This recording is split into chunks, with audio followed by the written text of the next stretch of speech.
जय हिंद साथियों, स्वागत है आप सभी का आपके अपने चैनल जेडबीसी स्टडी जोन पर। दोस्तों, मैं आज आप सभी लोगों के लिए बीएससी फर्स्ट सेमेस्टर जूलॉजी से इंपॉर्टेंट क्वेश्चन लेकर आया हूं। ठीक है, हम जानते हैं कि हमारे जो सेमेस्टर होता है, प्रत्येक सेमेस्टर में जो टोटल हमारे पास 8 यूनिट होते हैं। तो जो 8 यूनिट होते हैं, मैं जो है प्रत्येक यूनिट से जो है संभावित क्वेश्चन लेकर आया हूँ, एक्सपेक्टेड क्वेश्चन लेकर आया हूँ। ठीक है, सबसे पहले हम क्या करते हैं कि इसका जो है पेपर का कोर्स टाइटल देखते हैं। क्या है यहाँ पर, देखिए ध्यान से। तो कोर्स टाइटल हमारे पास यहाँ पर क्या है, कोर्स टाइटल है साइटोलॉजी, जेनेटिक्स एंड इम्यूनोलॉजी। ठीक है, साइटोलॉजी यानी कि सेल के बारे में बताएगा, और जेनेटिक्स हमारा पूरा जेनेटिक्स से क्वेश्चन हो जाएगा, और इम्यूनोलॉजी हमारा जो है ये हमारा इम्यून सिस्टम से रिलेटेड हो जाएगा। तो जो हमारे पास यहाँ जो फर्स्ट यूनिट दिया है वो क्या नाम है उसका, structure and function of cell organelle. First structure देखना है और उसका जो है सेल का जो है फंक्शन किस प्रकार होता है उसको जो है यहाँ पर देखना है।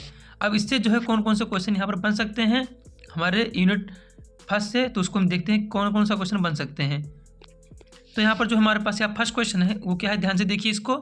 Describe the chemical structure of plasma membrane.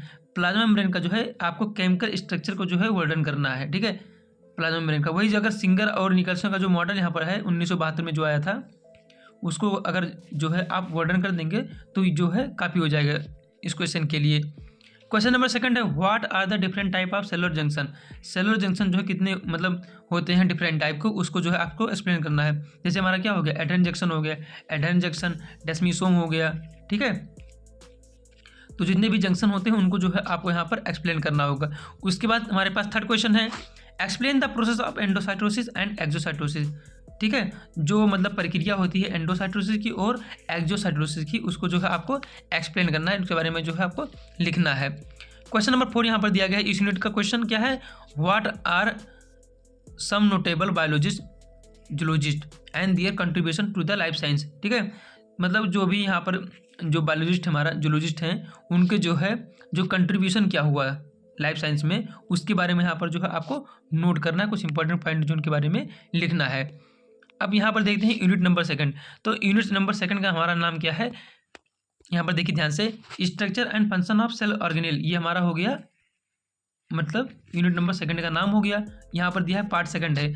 अब सेकंड पार्ट में देखते हैं क्या क्या हमारा आता है। तो यहाँ पर देखिए ध्यान से बिल्कुल, सबसे पहला क्वेश्चन जो हमारा आता है वो क्या हमारा, describe the structure and function of microtubule, microfilament and intermediate filament. ठीक है, आपको क्या करना है कि जो है माइक्रोट्यूब्यूल, माइक्रोफिलामेंट और इंटरमीडिएट फिलामेंट जो है यहाँ पर दिया गया है उसका स्ट्रक्चर और फंक्शन को जो है आपको क्या करना है, डिस्क्राइब करना है, वर्णन करना है। क्वेश्चन नंबर सेकंड यहाँ पर है, explain the structure and function of mitochondria including ATP synthesis.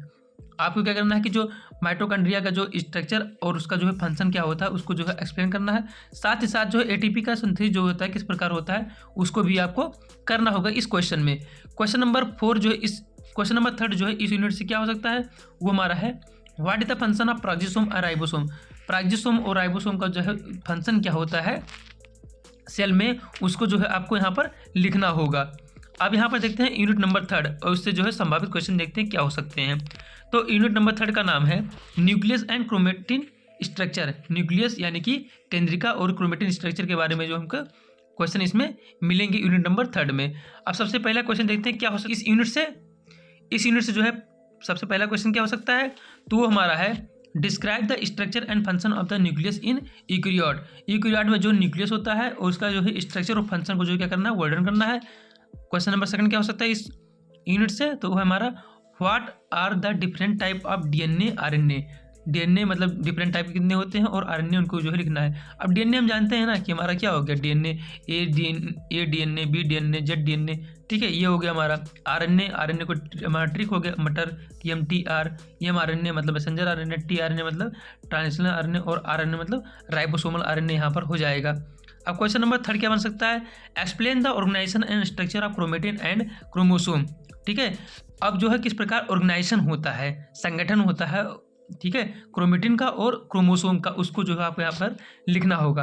अब यूनिट नंबर 4 यहाँ पर दिया गया है, cell cycle and cell division यहाँ पर दिया गया है। ठीक है, अब इससे जो है संभावित क्वेश्चन क्या हो सकते हैं, ये समझो कि बहुत इंपॉर्टेंट क्वेश्चन दोनों है, आपके पेपर में रखा हुआ क्वेश्चन बिल्कुल है। ठीक है, ये क्वेश्चन देख लीजिए क्या है क्वेश्चन यहाँ पर, describe the process of mitosis and meiosis. मतलब जो माइटोसिस की जो प्रक्रिया होती है और हमारा मियोसिस की जो प्रक्रिया होती है उसको जो है वर्णन करना है। क्वेश्चन नंबर सेकंड है explain the regulation of cell cycle. Cell cycle जो है किस प्रकार रेगुलेट होता है उसको यहाँ पर लिखना होगा। ठीक है, अगर यहाँ पर आप इंक्लूड कर देंगे वही पूरा G1 फेज, एस फेज और फिर G2 फेज यहाँ पर पूरा एक्सप्लेन कर देंगे। उसके बाद हमारा एम फेज, अब एम फेज में जो हमारा प्रो फेज, मेटा फेज, एना फेज और जो हमारा टेलो फेज आता है, अगर इसको आप एक्सप्लेन कर देंगे तो पूरा सेल रेगुलेशन हमारा पूरा कंप्लीट हो जाएगा। अब यहाँ पर देखते हैं यूनिट नंबर 5। ठीक है, यूनिट नंबर 5 को देखने से पहले जो यहाँ पर कुछ इंपॉर्टेंट टॉपिक जो फोकस किया गया है उनको देख लीजिए। जैसे हम आपको बताए थे प्लाज्मा मेम्ब्रेन, तो अगर यहाँ पर उनका सिंगल और निकोलसन का अगर मॉडल जो एक्सप्लेन कर दे रहे हैं तो that enough for this question. अब यहाँ पर देखते हैं जो हमारे पास यहाँ दिया गया है वो हमारा क्या है, सेलुलर जंक्शन। तो सेलुलर जंक्शन बताए थे ना आपको, डेस्मोसोम ये सब हो गया, और एंडोसाइटोसिस, साइटोस्केलेटन जो हमारा हो गया क्या, कौन सा, माइक्रोफिलामेंट, माइक्रोट्यूब्यूल, इंटरमीडिएट फिलामेंट हमारा हो गया साइटोस्केलेटन, और माइटोकॉन्ड्रिया एंड एटीपी सिंथेसिस जो है यहाँ पर एक्सप्लेन कर देना उसको। ठीक है, और यहाँ पर देखते हैं next question, nucleus and chromatin structure हो गया, सेल रेगुलेशन बताए थे पहले इंपॉर्टेंट ही है, और माइटोसिस और म्यूसिस में आप डिफरेंस देख लेना, ये जो है जो भी 2 नंबर 5 नंबर में आता है उसको जो है आपसे पूछ सकता है। अब नेक्स्ट जो हमारे पास यूनिट नंबर हमारे पास यहाँ है 5। अब यहाँ पर देखिए यूनिट नंबर 5 क्या है, वो हमारा है, अब आ गया हमारा जेनेटिक्स। ठीक है, तो जेनेटिक्स जो हमारा पूरा स्टार्ट होता है वो मेंडल हो गया, तो मेंडलिज्म हो गया और सेक्स डिटर्मिनेशन। ठीक है, मेंडलिज्म हो गया हमारा और सेक्स डिटर्मिनेशन, मतलब किस प्रकार हम जो है सेक्स का जो है पता लगाएंगे। अब यहाँ पर जो सबसे पहला क्वेश्चन है, state Mendel law of inheritance को जो है क्या करना है आपको लिखना है उसके बारे में, जो मेंडल का इनहेरिटेंस लॉ जो है। उसके बाद सेकंड क्वेश्चन क्या हो सकता है इस यूनिट से, explain the difference between monohybrid and dihybrid cross के बारे में जो यहाँ पर क्या डिफरेंस लिखना होगा कि मोनोहाइब्रिड क्रॉस और डाइहाइब्रिड क्रॉस को जो है एक्सप्लेन करते हुए। उसके बाद जो है क्वेश्चन नंबर 3 क्या हो सकता है, what is complete and incomplete dominance क्या होता है उसके बारे में जो आपको लिखना होगा, कंप्लीट डोमिनेंस क्या होता है, इनकम्प्लीट डोमिनेंस क्या होता है उसके बारे में आपको लिखना होगा। क्वेश्चन नंबर 4 है describe the sex determining system in human. ठीक है, जो सेक्स डिटरमाइनिंग सिस्टम होता है ह्यूमन में उसको लिखना है। ठीक है, जैसे हम जानते हैं कि हमारा जो मेल होता है और फीमेल होता है, वो हमारा जैसे मेल बताए तो क्या होता है XY होता है, फीमेल का बोले तो XX होता है, तो ऐसे हमारा बच्चों में भी होता है ZZ/ZW होता है, ऐसा कुछ आपको यहाँ पर देखने को मिलेगा। क्वेश्चन को जो करेंगे आप सेक्स डिटर्मिनेशन का, तो आपको जो यहाँ पर देखने को मिलेगा। क्वेश्चन नंबर 5 जो इस यूनिट से क्या हो सकता है, what is sex link inheritance and how does dosage compensation occur. ठीक है, सेक्स लिंक जो है कैसे हमारा इनहेरिट करता है, और जो है यहाँ पर how does dosage compensation occur, dosage compensation जो हमारा किस प्रकार होता है उसको यहाँ पर लिखना होगा। अब क्वेश्चन नंबर यहाँ पर देखते हैं, यूनिट नंबर हमारे पास है 6, और इससे जो है संभावित क्वेश्चन कौन कौन से सकते हैं वो देख लीजिए आप। Explain the concept of multiple allele with an example. Multiple allele का जो है आपको यहाँ पर क्या करना होगा, कॉन्सेप्ट उसकी अवधारणा लिखनी होगी। साथ ही साथ जैसे हम जानते हैं मल्टीपल एलील में क्या आता है हमारा AB ब्लड ग्रुप आता है, तो इसको यहाँ पर कर देंगे एग्जाम्पल के रूप में, तो हमारा काफ़ी हो जाएगा। एग्जाम्पल पूछा है यहाँ पर। क्वेश्चन नंबर 2 देखते हैं, what is cytoplasmic inheritance and how does it differ from Mendelian inheritance. ये साइटोप्लाज्मिक इनहेरिटेंस है वो जो है मेंडेलियन से किस प्रकार जो है अलग है, यहाँ पर इसको लिखना होगा। क्वेश्चन नंबर 3 है, describe the interaction between gene and environment. ठीक है, वर्णन करना है इंटरेक्शन जो हमारा होता है जीन में और इन्वायरमेंट में, उसको जो है आपको क्या करना है, वर्णन करना है। ठीक है, वही जो मतलब कि इन्वायरमेंट का जो है क्या प्रभाव पड़ता है हमारे मतलब जीन के ऊपर। ठीक है, जैसे हम जानते हैं कि जो हमारा मतलब कोई इंसान जब सोशलाइज होता है उसमें जो है हमारा 2 प्रकार से काम करता है, एक तो हमारा जीन होता है जो कि माता पिता के द्वारा होता है, और दूसरा हमारा होता है इन्वायरमेंट। ठीक है, तो 50-50% हमारा दोनों रहता है। जिस प्रकार इन्वायरमेंट मिलेगा उसी प्रकार बच्चा जो है ढलेगा इन्वायरमेंट के हिसाब से, उसका जो सोशलाइजेशन उसी प्रकार होगा, ऐसा कुछ इसमें लिखना रहेगा। क्वेश्चन नंबर 4 हमारे पास, explain the inheritance of continuous characteristic. अब यहाँ पर जो है एक्सप्लेन करना है इनहेरिटेंस और उसका कंटिन्यूअस कैरेक्टरिस्टिक क्या होता है उसको जो है एक्सप्लेन करते हुए करना है। और हमारा यूनिट नंबर 7 है, और इससे जो संभावित क्वेश्चन है वो देख लीजिए नीचे क्या है। तो यूनिट नंबर 7 का नाम है human chromosome and pattern of inheritance. Human का जो है क्या, क्रोमोसोम। ठीक है, जिसको बोलते हैं क्या बोलते हैं, क्रोमोसोम को गुणसूत्र बोलते हैं, गुणसूत्र, और उसका जो है किस प्रकार जो है पैटर्न क्या होता है उसका इनहेरिटेंस का, वो जो है आपका इससे रिलेटेड जो है इस क्वेश्चन मिलेंगे इस यूनिट में। तो सबसे पहला क्वेश्चन हमारे पास क्या है, डिस्क्राइब ह्यूमन कैरियोटाइप। ह्यूमन में जो कैरियोटाइप होता है उसके बारे में जो वर्णन करना है। ठीक है, उसके बाद सेकंड क्वेश्चन हो सकता है, एक्सप्लेन क्रोमोसोमल न्यूमरल एब्रेशन। जो क्रोमोसोमल में जो बदलाव आते हैं उसका एग्जाम्पल यहाँ पर दिया गया है, डाउन सिंड्रोम और टर्नर सिंड्रोम। ठीक है, टर्नर सिंड्रोम, ये तो हम आपको जो है एक्सप्लेन करना होगा, ठीक है।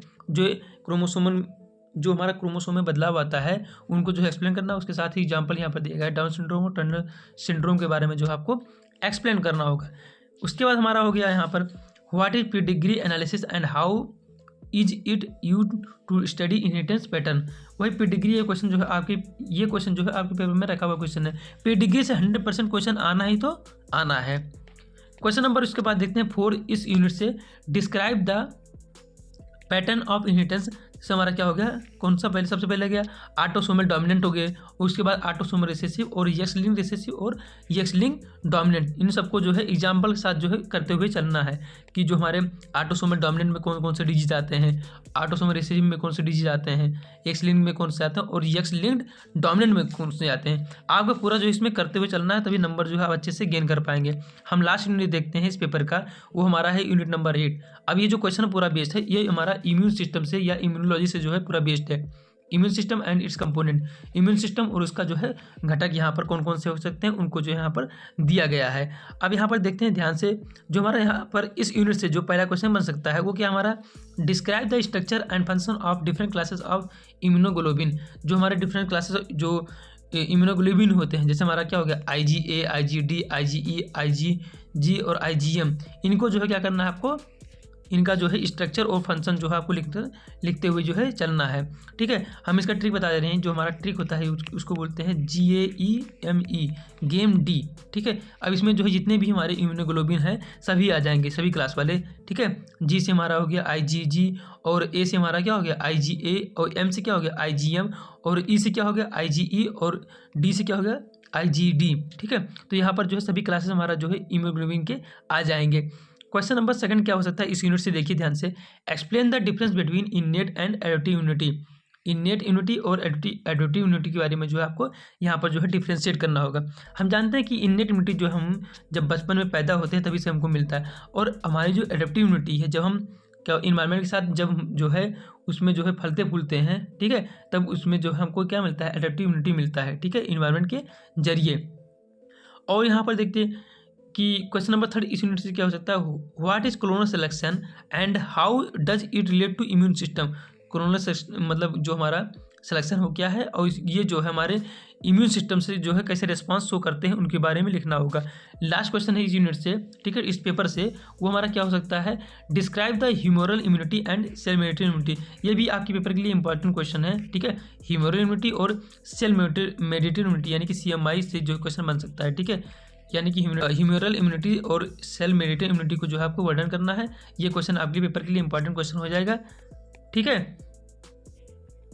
तो देख लेते हैं, और यहाँ पर जो इम्पॉर्टेंट सम की टर्म टू फोकस ऑन यहाँ पर दिया गया है, उसको जो है ऊपर जो बताएं वही फिर से दोहरा दिया है। देखिए एलील हो गया, जीन हो गया, जीनोटाइप हो गया, फिनोटाइप, ये सब जो है आपको एक्सप्लेन करना होगा। जीनोटाइप क्या होते हैं, एलील क्या होता है, डोमिनेंट रिसेसिव हो गया, इनकम्प्लीट डोमिनेंस हो गया, sex link trait, dosage compensation हो गया। ये सब क्वेश्चन जो है आप कर लेंगे। अगर डाउट आएगा तो बताइएगा, तो हम क्वेश्चन करवा देंगे, ठीक है।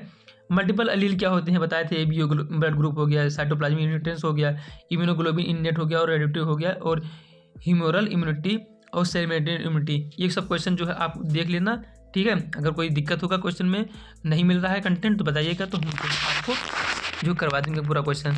मिलते हैं किसी नेक्स्ट वीडियो में नए टॉपिक के साथ। That's all.